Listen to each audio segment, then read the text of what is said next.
Bonjour Alex, je m'appelle Yves, j'ai 22 ans, j'étudie l'histoire des religions à l'UNIF et j'aurais voulu devenir comédien. Que me conseillez-vous?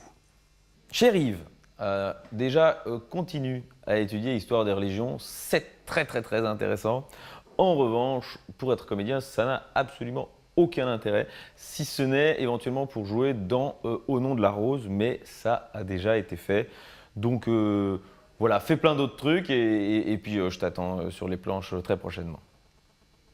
Bonjour Monsieur Alex, je suis Catherine, j'habite à Gansoren. Vous dites que vous êtes une œuvre d'art. Oui, mais quelle œuvre d'art? Quelle œuvre d'art? Je suis Alex Vizorek est une œuvre d'art. Je suis Alex Vizorek, l'œuvre d'art elle-même. Là, on est dans le paroxysme de la création, c'est-à-dire qu'on est dans l'autocréation. C'est-à-dire que je m'autocrée, je suis l'artiste, je suis l'œuvre, le spectacle et comment dire, le mode d'emploi de l'œuvre. Là, on est dans du Panamarenko, là, on dévie, c'est formidable. Et quand on voit ce que l'art contemporain nous a offert du type je suis Manzoni et je fais caca dans une boîte et j'estime que c'est de l'œuvre, je pense que moi aussi, mon autocréation est largement une œuvre d'art. Bonjour Alex, je m'appelle Jean-François, j'ai 35 ans. Prouvez-moi que vous avez fait Solvay. Jean-François, excellente question.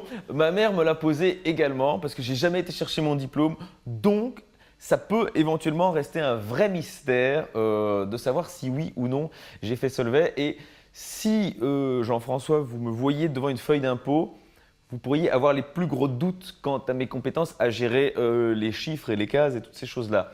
Mais j'ai vraiment fait Solvay et à mon avis, c'est plus à Solvay de se poser la question de savoir comment j'en suis sorti plutôt que de moi savoir pourquoi j'y étais. Alex Vizorek, je m'appelle Camille. Est-ce que vous partiriez avec moi sur une île déserte? Je vous trouve trop sexy.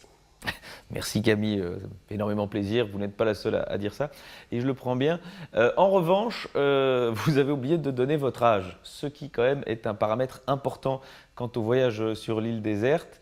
Et d'ailleurs, posez-vous tous la question de savoir qui vous emmèneriez sur une île déserte. C'est assez intéressant. C'est-à-dire que je pense qu'on peut aimer profondément quelqu'un et se dire que s'il fallait faire un choix, on ne choisirait pas cette personne.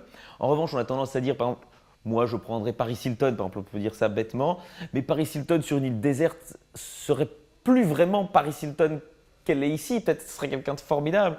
Donc, je pense que la question est assez intéressante et je vous souhaite à tous un bon dimanche à y réfléchir. Seul, évidemment, parce que face à votre conjoint, ça peut poser d'énormes problèmes si vous ne le choisissez pas.